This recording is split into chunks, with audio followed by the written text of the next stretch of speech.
mostrarles cómo el hígado es una de las vísceras más grandes que ocupa el abdomen. Ustedes pueden ver claramente que el hígado está en el hipocondrio derecho y parte del epigastrio igual, ¿no? El hígado visto desde esta parte tiene una cara, esta cara que nos está viendo que es la cara anterior, y una cara posterior, una cara diafragmática. Tiene dos lóbulos, un lóbulo derecho y un lóbulo izquierdo, pero visto desde abajo tiene 4 lóbulos, que ya les voy a estar viendo, ¿ok? Entonces el hígado es una de las vísceras más grandes que hay. Es más, cuando nosotros los médicos hacemos el examen físico del hígado, pues tenemos que tener en cuenta toda esta región, porque sobre todo cuando percutimos, el hígado tiene un diferente sonido a lo que tiene el intestino. El intestino es como percutir un órgano hueco, porque es hueco el intestino, ¿no? Pero el hígado es un órgano macizo. Entonces, cuando percutimos los médicos sobre el abdomen, y van a aprender en semiología, el examen físico es totalmente diferente, ¿ya? Entonces miren ustedes que el hígado está en relación con las últimas costillas, prácticamente desde la 5ª costilla hasta la 12ª costilla, hasta la 10ª costilla. La 11ª y la 12ª lo saben ustedes que están abajo, no se articulan con el esternón. Entonces hasta la 10ª costilla, el borde inferior del hígado está en relación con la 10ª costilla. Y por atrás ustedes pueden ver pues, la relación que tiene el hígado, ¿no? El hígado es un órgano intraperitoneal, está cubierto casi en su totalidad por el peritoneo, excepto en la parte posterior que tiene una región que se llama el área desnuda del hígado, pero después es intraperitoneal. Ustedes pueden ver el área desnuda del hígado en la parte posterior, pero luego es peritoneal. ¿Cómo está el hígado sostenido en su lugar? Eso es importante. Miren, hay un ligamento redondo del hígado que es gracias a la obliteración de la vena umbilical. Cuando nos cortan el cordón umbilical, cuando nacemos y nos cortan el cordón umbilical, de ahí se hace un ligamento que se llama el ligamento redondo del hígado y el ligamento falciforme del hígado. Son dos de los más principales ligamentos que sostienen el hígado. Pero además hay otros. Miren ustedes el ligamento coronario, están viendo ustedes ahí el ligamento coronario, pero además ustedes van a ver el ligamento triangular izquierdo, el ligamento triangular derecho.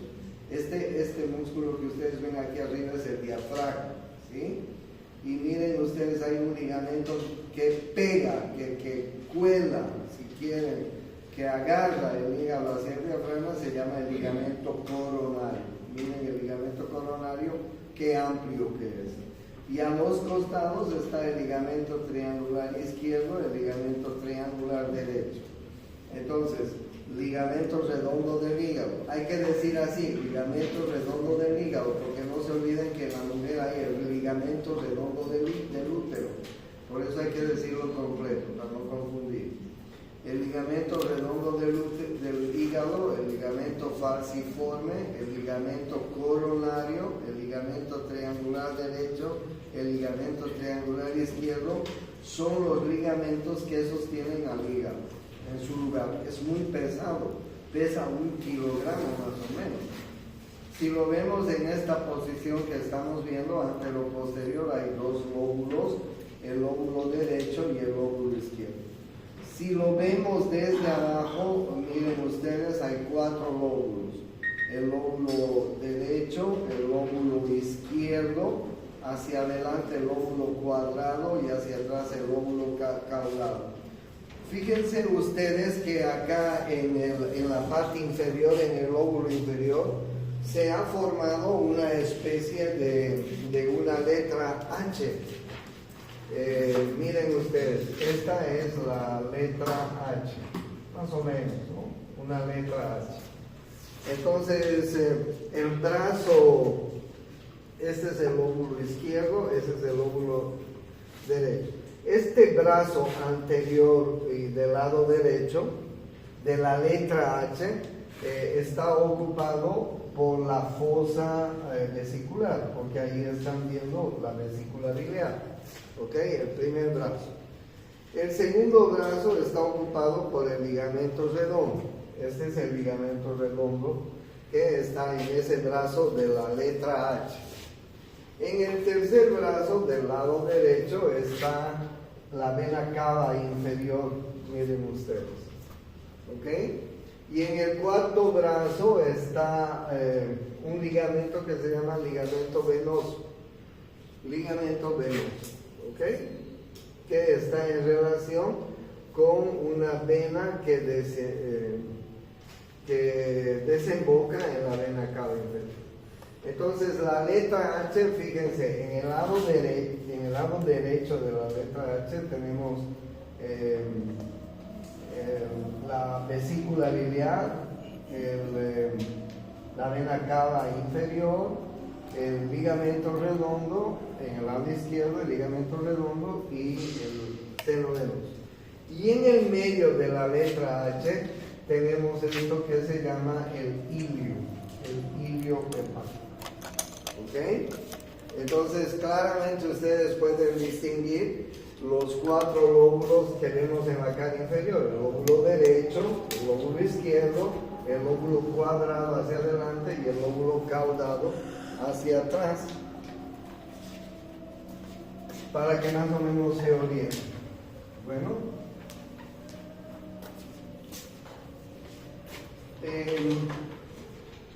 hay una división hepática que últimamente se utiliza, porque como ustedes están viendo en esta figura, por el ilio hepático entra la arteria hepática, entra la vena porta, sale la vena hepática, ¿sí? Y otros elementos más importantes, los conductos biliares, en fin.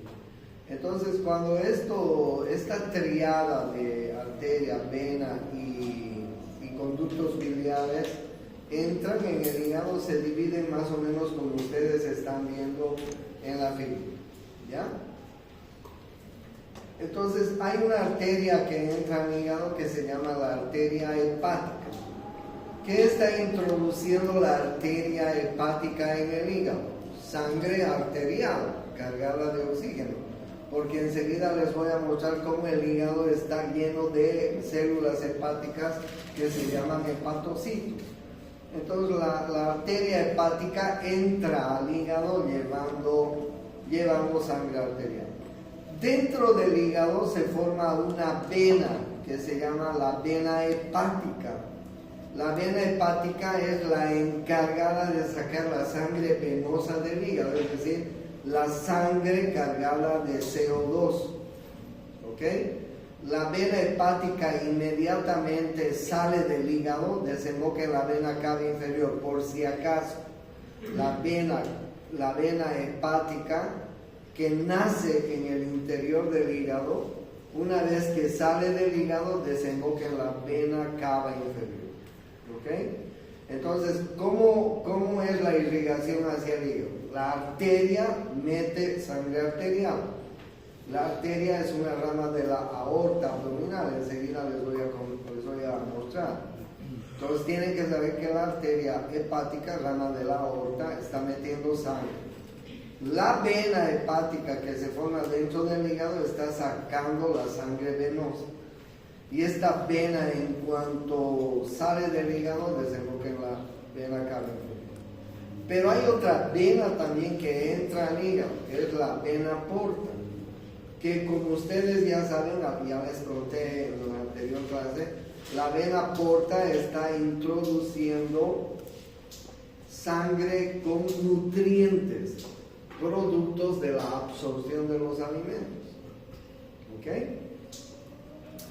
Entonces miren, ahí se produce una división interesante en el hígado que ustedes están viendo.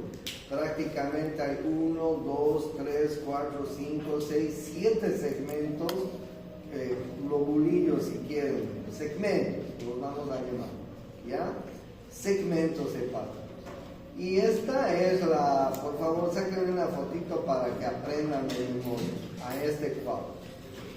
La porción hepática del lado izquierdo se divide en el segmento 1 y en el segmento 2, ¿ok? Miren, ahí están viendo ustedes el segmento 1, el segmento 1 y el segmento 2. Bueno, entonces, segmento 1, porción posterior del lóbulo caudado. Este es el segmento 1.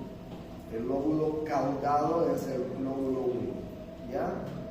El segmento 2 y 3 que ustedes están viendo está en el lóbulo izquierdo, segmento posterior lateral izquierdo, segmento anterior lateral izquierdo. A ver, aquí está el segmento posterior lateral izquierdo y segmento anterior lateral izquierdo. Este es el segmento 1, el segmento 1, voy a aumentar. Este es el segmento 1, este es el segmento 2, este es el segmento 3. El segmento 2 es el segmento posterior lateral izquierdo, el segmento 3 es el segmento anterior lateral izquierdo. Están en el lóbulo izquierdo, ¿ok? El segmento 1 está en el lóbulo caudado, no se olviden. Luego viene la división media, ¿no? El segmento 4, que se divide en 4A y 4B. Segmento medial izquierdo. Vamos a buscar dónde está el segmento 4. Ahí está el segmento 4. Segmento 4, ustedes pueden ver ahí, segmento 4, que si lo vemos desde otro ángulo, el segmento 4, este de acá, miren, este es el segmento medial, segmento 4. El segmento 4 se divide en subsegmento superior, subsegmento inferior. Pero todo esto es segmento 4, por eso se llama segmento medial. Pero el segmento medial, segmento 4, está en subsegmento superior, subsegmento inferior. 4A, 4B, si ustedes quieren. ¿Ok? Luego vienen los segmentos 5, 6, 7, ¿ok? Y 8. El segmento 5, segmento anterior medial derecho. ¿Dónde está el segmento 5? El segmento 5 se llama el segmento medial anterior derecho. Estoy buscando, ahí está. Segmento 5, segmento anterior medial derecho. Segmento 5. ¿Ok? Aquí está. Segmento anterior medial derecho. ¿Ok? El segmento 6, el segmento anterior lateral derecho. El segmento 7, segmento posterior lateral derecho. Y el segmento 8, segmento posterior medial derecho. Estos son los segmentos que están en el lóbulo derecho. El segmento medial, que se divide en dos subsegmentos, A y B. El segmento anterior medial derecho, el segmento 5, el segmento anterior lateral derecho, el segmento 6, el segmento posterior lateral derecho, el segmento 7 y el segmento posterior medial derecho. ¿Por qué ha dividido así en estos segmentos el hígado? Porque es muy frecuente encontrar tumores en el hígado, sobre todo cáncer. Entonces, cuando hacen una hepatectomía, los quirúrgicos, los cirujanos, tienen que dejar una porción del hígado, no pueden sacar todo el hígado. Imagínense un tumor que esté pues en todo el lóbulo derecho, para darles un ejemplo. Entonces los cirujanos ahí tienen que sacar pues estos segmentos que afectan al pulmón, al lóbulo derecho del hígado, ¿sí? Y dejar por lo menos un segmento. El hígado tiene una gran cualidad: dejas una cagadita de hígado después de la cirugía y nuevamente se regenera. Esa es la ventaja que tiene el hígado frente a otros órganos que no se regeneran. El hígado, en cambio, se regenera muy fácilmente. Por eso es que últimamente ha salido esta clasificación que les muestro en el cuadro, y para que aprendan bien les pido que saquen la foto y además vean los dibujitos que acabo de mostrarles para que se den cuenta, ¿ok? Entonces esto es muy importante en el hígado. El hígado está formado, tiene una gran relación con el estómago por debajo, miren, con el diafragma por encima. Ustedes saben que debajo del hígado está la vesícula biliar, ya les mostré cómo está dividido. Hay un ligamento que se llama gastrohepático, que está entre la curvatura menor del estómago y el borde inferior del hígado, epiplón menor o mento menor se llama también. Si yo quiero operar la vía biliar, por ejemplo, tengo que cortar el epiplón menor, ¿okay? Y es muy frecuente eso. El hígado está formado, miren, ahí está entrando arteria hepática, vena porta y conducto biliar está saliendo.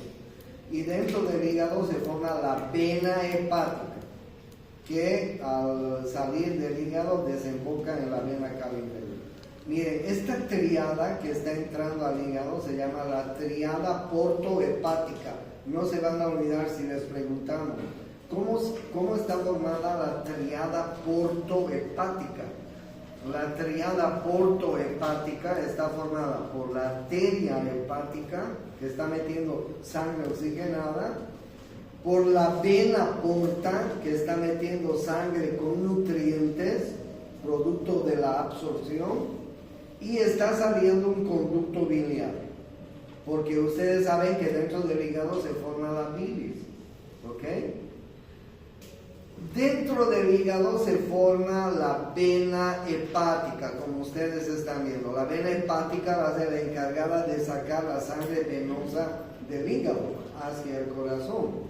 Por eso es que esta vena desemboca en la vena cava inferior, y la cava inferior lleva la sangre venosa hacia la aurícula derecha. Ustedes ya saben eso. Esta es la triada portohepática, no se van a olvidar. Ahora, el hígado está formado, miren, por numerosos hepatocitos. Cada hepatocito, miren, esta figura es excelente. Cada hepatocito es un laboratorio químico. Cada hepatocito es un laboratorio químico. A cada hepatocito tiene que llegar una arteria, una vena, tiene que salir un conducto biliar, como ustedes están viendo, porque una de las principales funciones de los hepatocitos es fabricar bilis, ¿no es cierto?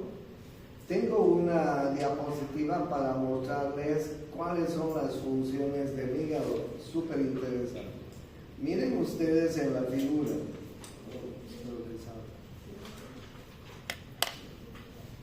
Miren ustedes en esta figura, les voy a mostrar todas las funciones del hígado para que ustedes comprendan cuán importante es el hígado, es decir, súper importante. La vida podría ser competente sin el hígado, con el hígado o sin el hígado, no. Necesitamos hígado para que podamos vivir, ¿ok? Entonces el hígado es indispensable en nuestras funciones.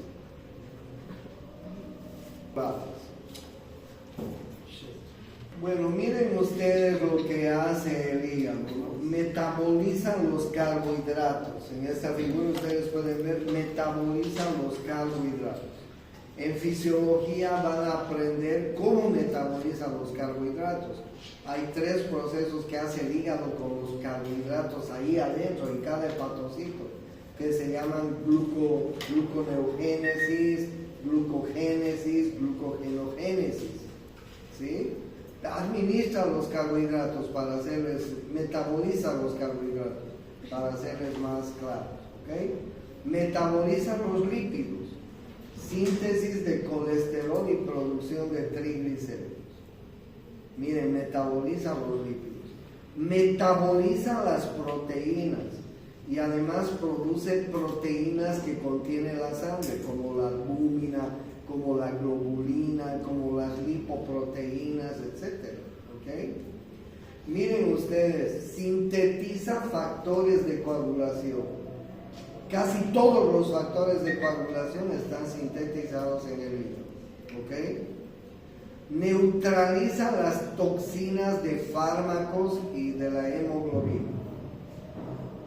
Sintetiza la urea, es decir, transforma los metabolitos que ya no le sirven al organismo, los transforma en urea, en creatinina. ¿Okay? ¿Qué más hace? Depósito de sustancias como el glucógeno, vitamina B12, hierro, cobre. Y finalmente produce bilis, que es necesaria para la digestión. Entonces el hígado es un componente muy importante de nuestro organismo. No podríamos vivir sin hígado. Por eso es que en algunas enfermedades, cuando se produce una hepatitis, por ejemplo, los médicos tenemos que cuidar bien a los niños cuando tienen hepatitis, porque si el hígado se les lesiona, ese hígado puede producir problemas serios cuando ellos sean grandes. Cuando un niño tiene hepatitis, los médicos alzamos las orejas y lo cuidamos muy bien. Se forma hígado graso. Cuando comemos muchas grasas, aumentamos de peso, somos obesos, etc. Se forma de grasa y pierde sus funciones. Y finalmente el hígado puede hacerse cirrótico. Cuando hay una cirrosis hepática, los hepatocitos se fibrosan, se cicatrizan, no funcionan. Y entonces esa persona que tiene cirrosis no tiene hígado prácticamente, va a ir hacia la muerte impostergablemente. ¿Ok? Entonces, una de las funciones principales del hígado es fabricar la bilis. ¿Ok? El hígado tiene, como ustedes están viendo, vías biliares intrahepáticas que están dentro del hígado. Vías biliares intrahepáticas. Pero también el hígado tiene vías biliares extrahepáticas, que es importante que lo conozcan. ¿Ya? Les voy a hablar de las vías biliares extrahepáticas, pero antes de seguir con esto, les voy a hablar de la vesícula biliar. Miren, la vesícula biliar es un pequeño órgano que está debajo de la cara inferior del hígado. Acuérdense de la letra H que les puse al comienzo. Su función de la vesícula biliar es ser un colector de la bilis. Un colector de la bilis. La bilis es muy importante en la digestión. Si nosotros comemos más grasa, necesitamos bilis más concentrada. Por ejemplo, no es lo mismo que han desayunado hoy día la mayoría de todos. Un jugo, un té, un café, algo en el que está, en fin. Algo liviano, ¿no es cierto? ¿Necesitaremos mucha bilis para digerir esto? No. Pero en el almuerzo necesitamos un poco más de bilis. O si comemos un chicharrón, o si comemos alguna grasa, un churrasco, más bilis. La vesícula biliar tiene la función de concentrar la bilis y pues su función es eliminar la bilis cuando así se lo pida el duodeno. ¿Ok? La bilis es muy importante en la digestión de las grasas. ¿Ok? Cuando ustedes están lavando los platos después de la comida, ¿alguien ha lavado los platos después de la comida alguna vez? ¿Qué necesitan para que ese plato quede completamente limpio? Un detergente, ¿no es cierto? Un detergente, porque si no usan el detergente, si usan solo agua, el plato no va a quedar completamente limpio, va a quedar con grasa, ¿no? Entonces, esa es la función de la bilis. La bilis es un excelente metabolizador, ayuda a metabolizar las grasas. No metabolizan las grasas, quien metaboliza las grasas son las enzimas del páncreas, pero ayuda a metabolizar las grasas. ¿Okay? Entonces, miren ustedes, la vesícula biliar es un pequeño órgano que mide aproximadamente unos 9 a 10 centímetros de longitud, unos 3 centímetros de ancho, unos 2 centímetros de profundidad. Tiene una capa serosa, una capa muscular, una mucosa y una submucosa. Y tiene varias partes, como ustedes están viendo. El fondo de la vesícula biliar, el cuerpo de la vesícula biliar, el infundíbulo de la vesícula biliar, el cuello y finalmente el conducto cístico. ¿Okay? El fondo, el cuerpo, el infundíbulo, el cuello y el conducto cístico. ¿Ya? Miren ustedes cómo del hígado van a salir las vías biliares extrahepáticas. Las vías biliares extrahepáticas están formadas así. Miren, este es el conducto hepático derecho. Este es el conducto hepático izquierdo. El conducto hepático derecho viene del lóbulo derecho. El conducto hepático izquierdo viene del lóbulo izquierdo del hígado. Se unen los dos y van a formar el conducto hepático común. Miren, este es el conducto hepático común en la figura. El conducto hepático común se forma por la unión del conducto hepático derecho y el conducto hepático izquierdo. Estoy hablándoles de las vías biliares extrahepáticas que tienen que conocer. ¿Ok? Conducto hepático derecho, conducto hepático izquierdo forman el conducto hepático común. El conducto hepático común se está uniendo con el conducto cístico y el conducto cístico está formando el conducto colédoco. El conducto colédoco es el conducto biliar principal. El conducto biliar principal. ¿Dónde está desembocando el conducto colédoco? Miren ustedes, está desembocando en la segunda porción del duodeno. En la segunda porción del duodeno, junto con el conducto pancreático principal, en la papila duodenal mayor, así se llama, papila duodenal mayor. Ahí desemboca el conducto colédoco. ¿Ok? Entonces, ¿cuál es la función de las vías biliares? La función de las vías biliares es transportar bilis hacia el duodeno. ¿Y para qué sirve la bilis? La bilis es indispensable para la digestión de las grasas, fundamentalmente de las grasas. ¿Ok? No se van a olvidar cómo está formado la vía biliar extrahepática. El colédoco tiene cuatro niveles, como ustedes están viendo en la figura, que les vamos a preguntar en el examen. Siempre hemos preguntado, ¿cuáles son los 4 niveles que tiene el colédoco? Supraduodenal, retroduodenal, intrapancreático, intraduodenal. Claro, miren el primer nivel del hepático, del conducto del colédoco. Miren el colédoco, este es el colédoco. El primer nivel es supraduodenal.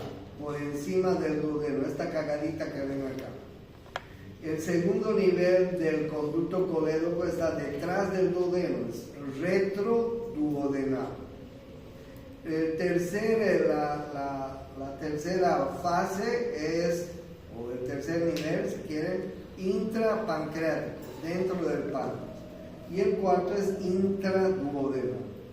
No se olviden que el colédoco tiene 4 porciones, 4, que les estoy mencionando: supraduodenal, retroduodenal, intrapancreático, intraduodenal. ¿Dónde desemboca en la segunda porción del duodeno? ¿Cómo se llama esa ampolla, esa papila? Papila duodenal mayor. ¿Okay? Les cuento que en la papila duodenal mayor hay un esfínter. Miren ustedes, el famoso esfínter de Oddi. El famoso esfínter de Oddi. Ahí ustedes tienen el esfínter. ¿Cómo se forma el esfínter? Ahí ustedes tienen el colédoco y el conducto de Wilson. Y vean ustedes el esfínter de Oddi, ¿no? ¿Para qué sirve el esfínter de Oddi? Para regular el vaciamiento de la bilis a través del colédoco. A través del colédoco. ¿Ok? Entonces es muy importante que ustedes sepan la vía biliar, cuáles son las partes de la vesícula, cómo están formadas la vía biliar extrahepática. ¿Okay? ¿Cómo está conformada la vía biliar extrahepática? Hay un pequeño triángulo en esta parte que les voy a mostrar un poco después. Este triángulo, ese triángulo, ¿lo ven? Ese pequeño triángulo es el triángulo de Calot. El triángulo de Calot. ¿Por qué es importante el triángulo de Calot? Porque cuando los cirujanos operamos la vesícula biliar, lo primero que tenemos que localizar es el triángulo de Calot. Porque cuando localizamos el triángulo de Calot, vamos a localizar la arteria que irriga la vesícula biliar, que se llama arteria cística. El triángulo de Calot es una pregunta obligatoria de cada examen y les van a preguntar aquí, en China, en Francia, en Valle Grande, en todo lado. ¿Ok? ¿Cómo está conformado el triángulo de Calot? Entonces ustedes están viendo el triángulo de Calot está conformado por el conducto hepático común, por el conducto cístico y el borde inferior del hígado. Miren ustedes el triángulo de Calot. Se escribe así, Calot. C-A-L-T. Y si ustedes ven acá, aquí se ha formado un triángulo, ¿no? Este y este. Triángulo. Este es el conducto cístico, este es el conducto hepático común y este es el borde inferior del hígado. Yo cirujano tengo que operar una vesícula biliar. Lo primero que tengo que hacer es localizar la arteria. Si localizo la arteria, la corto, la ligo y la corto, pues después me es fácil sacar la vesícula biliar de su lecho. Y ya la cirugía se hace muy fácil. Entonces, por eso ese triángulo es muy famoso en cirugía. Pero les van a preguntar también a ustedes. Bien, triángulo de Calot, no se van a olvidar, ya saben ustedes cuáles son las funciones de la bilis, ¿ok? También hay que tomar en cuenta el páncreas. El páncreas es un órgano, es una glándula de secreción mixta, es decir, exócrina y endócrina. ¿Por qué se dice que es exócrina? Porque miren ustedes, el páncreas es un órgano retroperitoneal, está formado por la cabeza del páncreas, el cuello, el cuerpo y la cola. Tiene un pequeño cuerno que se llama el proceso uncinado del páncreas, miren ustedes.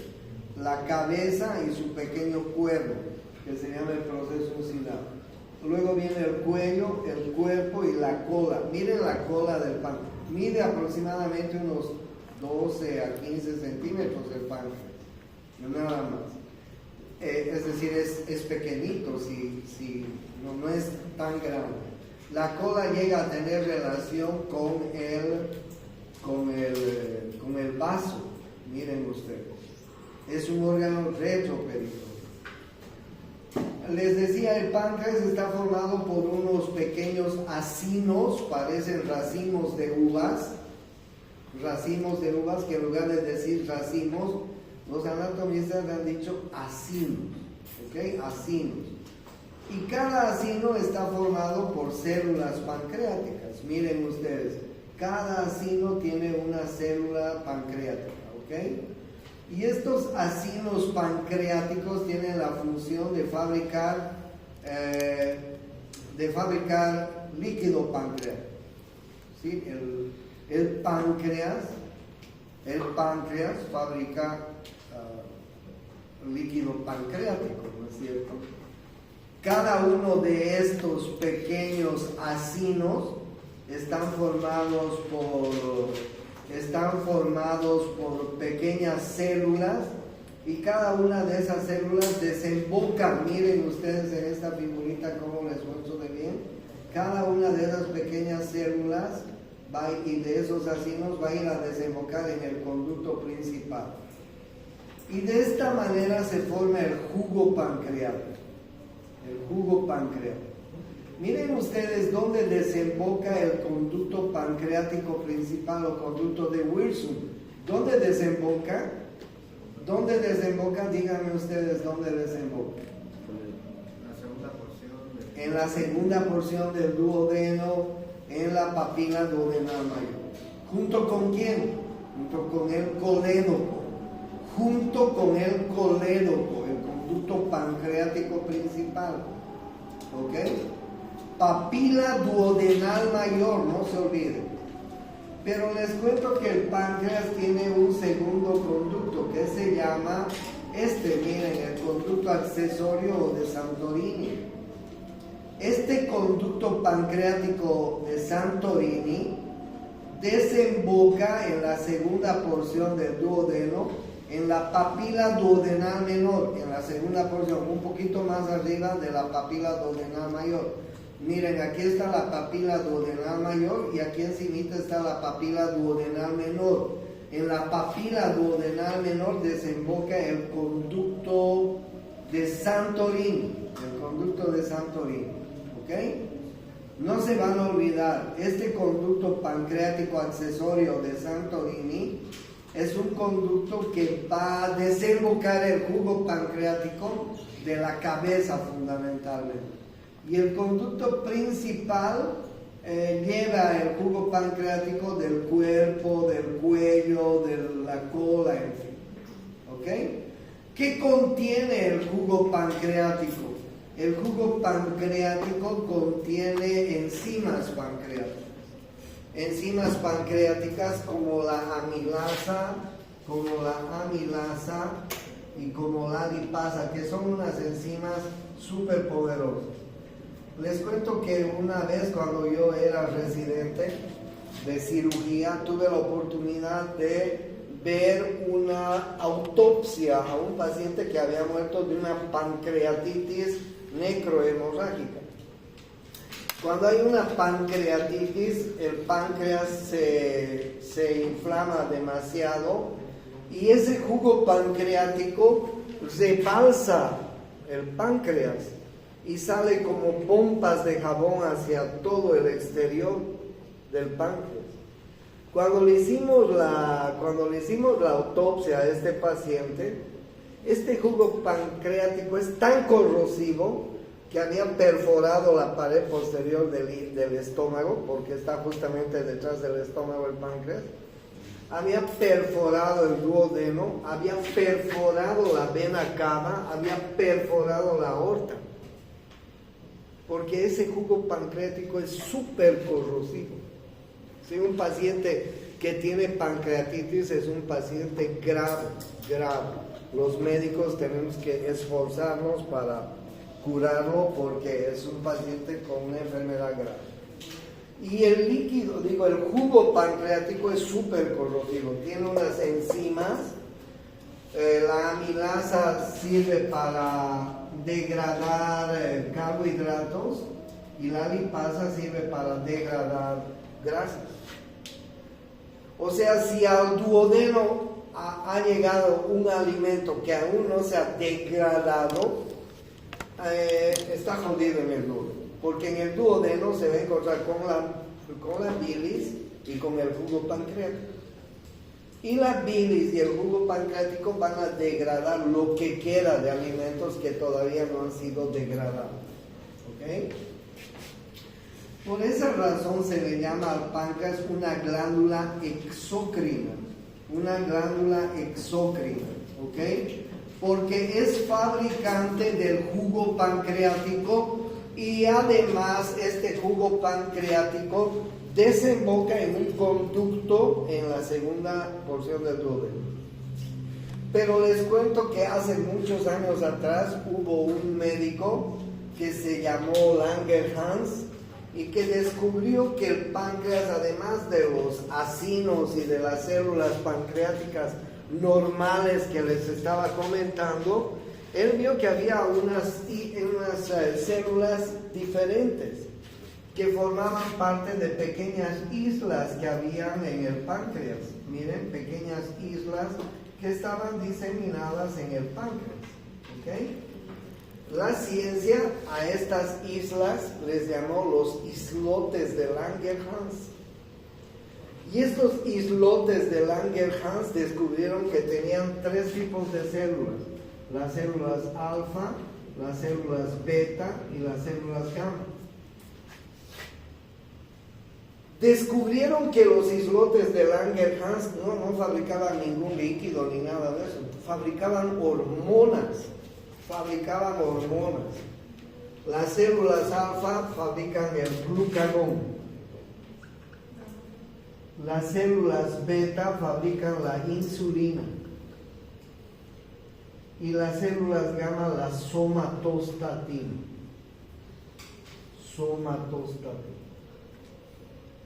Qué importante, ¿no?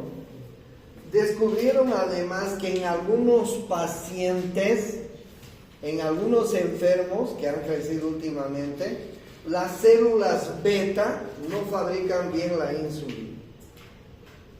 Fabrican una insulina de mala calidad y producen una enfermedad que se llama ¿qué? ¿Qué se llama? Diabetes. ¿Cuál es la función de la insulina, chicos? No se van a olvidar. La función de la insulina es introducir el azúcar dentro de la célula.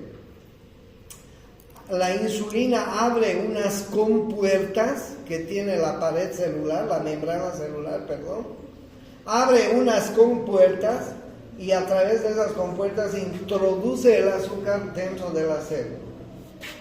¿Por qué la célula necesita azúcar? Porque sí, necesita azúcar, necesita oxígeno, necesita yodo. Hay 3 cosas que la célula necesita para su buen metabolismo: el oxígeno, el azúcar y el yodo. ¿Ok?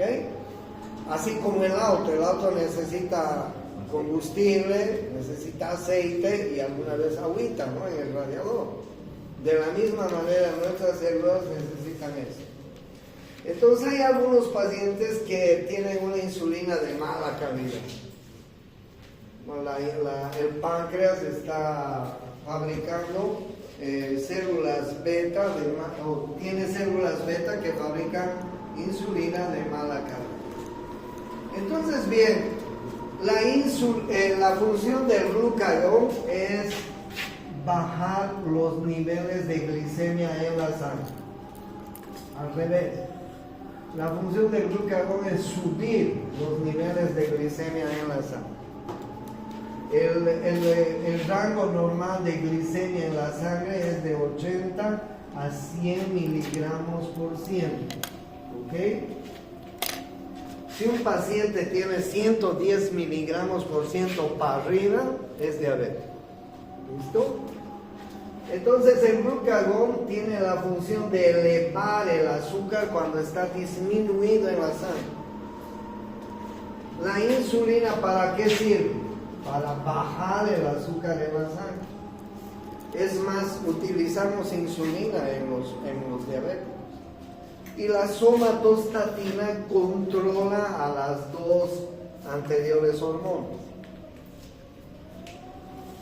Estas hormonas que fabrican los islotes de Langerhans, un capo es de Langerhans. Estas hormonas que fabrican las células de Langerhans se vacían en el torrente sanguíneo directamente. No tienen ningún canalículo, nada. Se vacían directamente en la sangre. Por eso es que el páncreas es considerado una glándula exocrina por el conducto pancreático y es una glándula endocrina, porque las hormonas que fabrica se vacían directamente en la sangre. No necesitan de ningún conducto, ¿entienden? Entonces, en conclusión, ¿qué tipo de glándula es el páncreas? Es una glándula mixta. Es una glándula exocrina y endocrina. ¿Entienden? Exocrina y endocrina. Entonces ya saben cuáles son las funciones del páncreas, que son muy interesantes, y ya saben cómo está constituido el páncreas. Miren que el páncreas tiene una gran relación anatómica con el duodeno. El duodeno está abrazando el páncreas, como ustedes están viendo en las figuras, y además tiene gran relación con los órganos que están en el retroperitoneo, está detrás del estómago, está muy emparentado con el duodeno, está muy emparentado con la vena cava inferior, con la arteria hepática, con la arteria aorta, muy emparentado. ¿Ok? Bien, entonces les he hablado del duodeno, del hígado y del páncreas. Ahí tienen ustedes las vías video. Para que se distraigan en la vacación. Claro, es que no quiero que les dé depresión, que me extrañen, nada.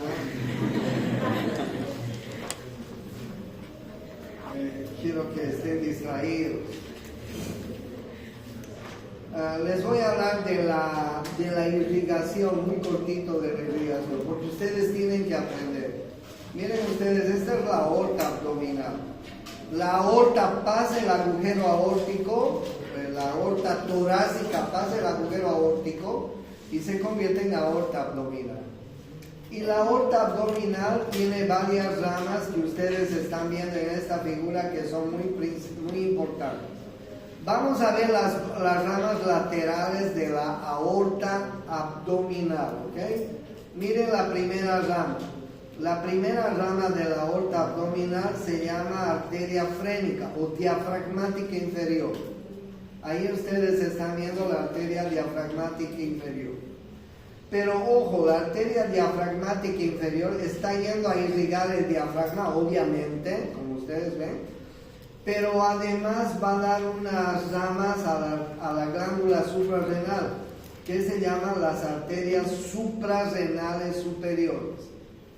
La glándula suprarrenal es súper irrigada, les cuento, súper irrigada. Y ya les voy a contar luego por qué es tan irrigada. No se olviden entonces que las arterias frénicas o diafragmáticas dan como ramas las arterias suprarrenales superiores. La segunda rama de la arteria aorta lateral, que está en los lados, se llama la arteria suprarrenal media, esta que les estoy mostrando. La arteria suprarrenal media va e irriga a la glándula suprarrenal. La tercera rama lateral de la aorta abdominal es la arteria renal. La arteria renal está entrando al riñón, obviamente, ¿no? Pero antes de entrar al riñón da la arteria suprarrenal inferior. Oigan, esta glándula suprarrenal tremendamente irrigada, ¿no? Arteria suprarrenal superior, que es una rama de la arteria diafragmática, arteria suprarrenal media, que sale directamente de la aorta, y arteria suprarrenal inferior, que es rama de la renal. ¿Qué capa la glándula suprarrenal? Las otras ramas son 4 arterias que se llaman lumbares. Miren, 1, 2, 3 y 4 arterias lumbares. ¿Ok? 4 arterias lumbares. La última rama es esta, que se llama la arteria gonadal. La arteria gonadal. Son laterales y pares todas las que les estoy contando. Gonadal. ¿Por qué se llama arteria gonadal? Porque en el hombre se llama testicular y en la mujer se llama ovárica. ¿Okay? Si eres mujer, pues esta arteria va a ir a irrigar tu ovario. Si eres hombre, esta arteria va a ir a irrigar tu testículo. ¿Entienden? Por eso la vamos a llamar arteria gonadal, porque irriga la gónada, masculina o femenina, dependiendo del sexo. ¿Cuáles son las arterias entonces laterales y pares? La diafragmática inferior, que da ramas suprarrenales superiores, la suprarrenal media, la renal, que además da la suprarrenal inferior, las 4 arterias lumbares 1, 2, 3, 4, y las arterias gonadales, ¿ok? Que pueden ser ováricas en la mujer, testiculares en el hombre. ¿Cuáles son las arterias que están en el medio? Y tal vez súper importantes. Miren, la primera es el tronco ciliar. El tronco ciliar. La segunda es la arteria mesentérica superior. La tercera es la arteria mesentérica inferior. Y la cuarta es la arteria sacra media. ¿Cuáles son las arterias centrales de la aorta abdominal? El tronco celíaco, la arteria mesentérica superior, la arteria mesentérica inferior y la arteria sacra media. Miren la arteria sacra media, qué imponente, va a irrigar toda la parte del sacro posterior. Bien. Lo interesante es aquí. Miren ustedes el tronco celíaco. El tronco celíaco. El tronco celíaco da 3 arterias. Una que se llama la arteria gástrica izquierda. Una que se llama arteria esplénica. Y una que se llama arteria hepática común. El tronco celíaco da 3 ramas. Y gracias a estas 3 ramas se irrigan estos órganos abdominales superiores. Miren, ¿cuáles son las ramas del tronco celíaco? La arteria gástrica izquierda, la arteria esplénica y la arteria hepática común. Ahora bien, miren ustedes la arteria gástrica izquierda. La arteria gástrica izquierda va a ir a irrigar la curvatura menor del hígado. Tiene una rama que va a ir a irrigar al estómago, al fondo del estómago, miren, rama gástrica. Y tiene una ramita que va a ir a irrigar al esófago, rama esofágica más, la arteria gástrica izquierda. No se olviden, curvatura menor del estómago, una rama para el fundus gástrico y una rama para el esófago, para la parte del cardio. La esplénica, miren ustedes la esplénica, qué interesante, va hacia el vaso. Pero les cuento que la esplénica, esta es la esplénica, miren ustedes, en su correr va a dar arterias gástricas posteriores. Van a ir a irrigar la parte posterior del estómago. Gástricas posteriores, importantes. ¿Ok?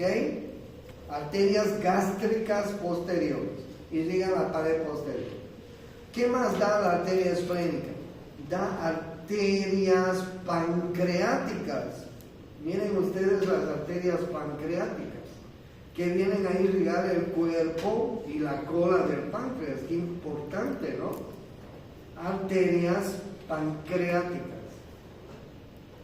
o gástricas. Y fíjense, va a dar esta otra arteria que se llama la arteria gastroepiploica izquierda. Miren, esta de acá, gastroepiploica izquierda o gastroomental izquierda. Viene a irrigar la curvatura mayor del estómago. Y finalmente se pierde la arteria esplénica que irriga el vaso. Noten cuán importante es la arteria esplénica, porque irriga la parte posterior del estómago, irriga el páncreas, irriga la curvatura mayor del estómago, esta gastroepiploica izquierda, y termina irrigando el vaso. ¿Ya? Miren ustedes la arteria hepática común, más importante aún, porque miren la arteria hepática común. Esta es la hepática común, si me están siguiendo. La hepática común va a dar una rama hacia arriba que se llama la hepática propia, y va a dar una rama hacia abajo que se llama la gastroduodenal, que está yendo hacia abajo. ¿Ya? Veremos primero, esta es la arteria hepática común, que da la arteria hepática propia. Miren la arteria hepática propia, ¿qué ramas da? Va a dar esta arteria que se llama la arteria gástrica derecha. La gástrica derecha junto con la gástrica izquierda terminan de irrigar toda la curvatura menor del estómago. ¿Okay? La gástrica derecha es una rama de la hepática propia. Miren ustedes la hepática propia, más arriba, ¿qué rama va a dar? Miren qué rama va a dar. Va a dar la arteria cística. La arteria cística va a ir a irrigar el conducto cístico y la vesícula biliar. ¿Ok? Ahí están viendo la arteria cística. Va a dar la arteria hepática izquierda y va a dar la arteria hepática derecha, que van a ir al hígado. Esa es la arteria hepática propia, rama de la hepática común. ¿Ok?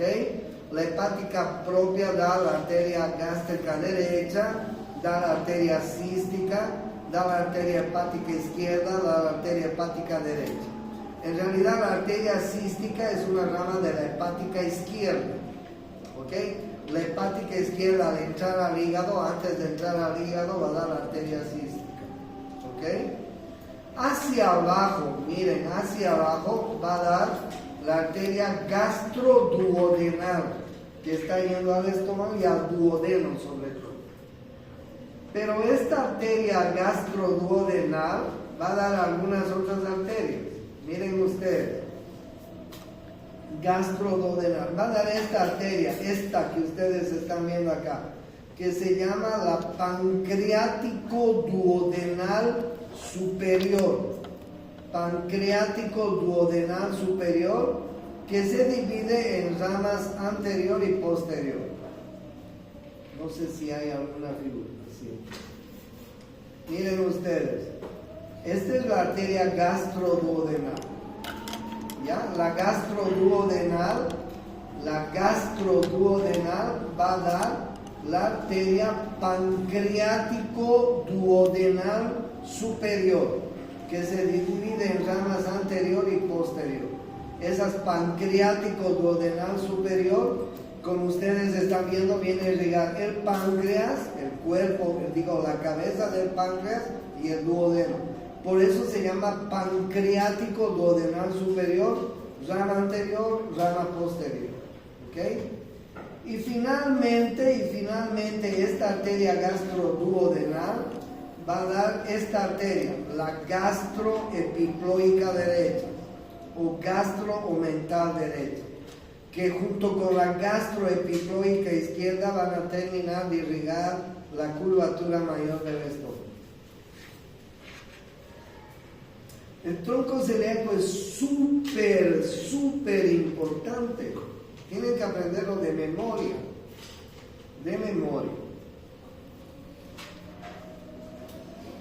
Miren ustedes, ahí más o menos tienen el esquema. Si miran el Prometheus 2, mirando los dibujos van a aprender bien.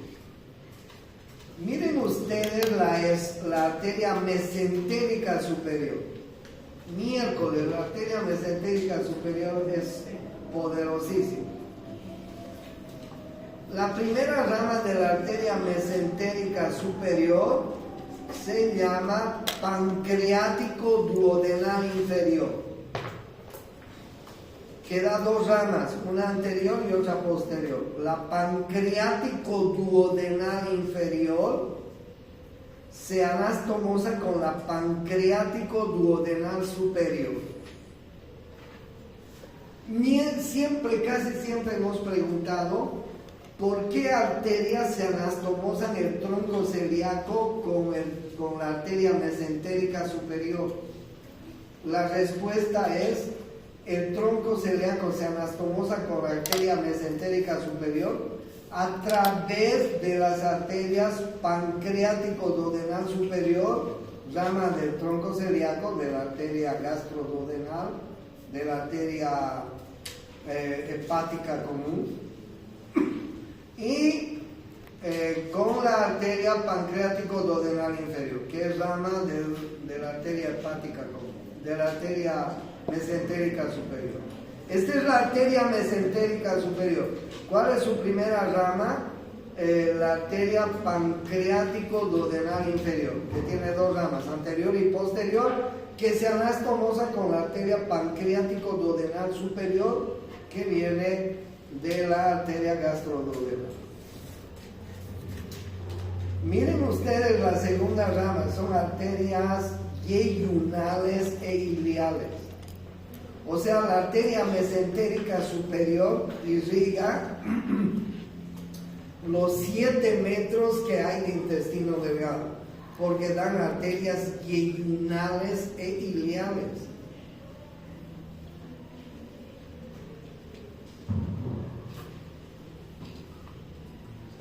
Muy importante. Da la arteria iliocólica, que irriga el ilio y el colon. Miren ustedes, iliocólica, el colon transverso, el colon ascendente. Da la arteria cólica derecha, aquí está, miren, estas son las ramas yeyunales e iliales para el intestino delgado, ¿sí? Va a dar esta arteria que se llama la arteria iliocólica, que viene a irrigar la parte final del ilio, el ciego y parte del colon transverso. La iliocólica va a dar la arteria apendicular, que irriga el apéndice. Cuando los médicos tenemos que operar el apéndice, lo primero que tenemos que ligar y cortar es la arteria. Entonces la arteria apendicular se convierte en una razón muy importante de conocer. ¿Rama de quién es la arteria apendicular? Es la pregunta del examen. Rama de la arteria iliocólica. La arteria iliocólica es rama de la mesentérica superior. ¿Ok? La mesentérica superior da las arterias yeyunales, iliales, la iliocólica, que irriga el colon transverso, va a dar la cólica derecha y va a dar la cólica media, que irriga el colon ascendente y el colon transverso. Miércoles, imaginan ustedes qué importante es la mesentérica superior. Irriga irriga todo el intestino delgado, irriga el colon ascendente, irriga el colon transverso. Miren qué importante es la mesentérica superior. Y la mesentérica inferior, finalmente, aquí tienen ustedes el esquema. La mesentérica inferior da la arteria cólica izquierda, da las arterias sigmoideas y da la arteria rectal superior. La arteria mesentérica inferior da las arterias cólica izquierda, da las arterias sigmoideas y da la arteria rectal superior. Miren ustedes toda esta área que está irrigando las arterias mesentérica superior y mesentérica inferior. ¿Ok? Ahí ustedes ven el trayecto de la arteria mesentérica inferior y en el esquema tienen el trayecto de la mesentérica superior. Y ya les he hablado del tronco cerebral. La tarea que les estoy dando para esta vacación es aprender bien todas las ramas y la irrigación abdominal de la aorta abdominal. Solo quiero que aprendan eso. Vean ustedes los textos, vean videos en esta vacación que van a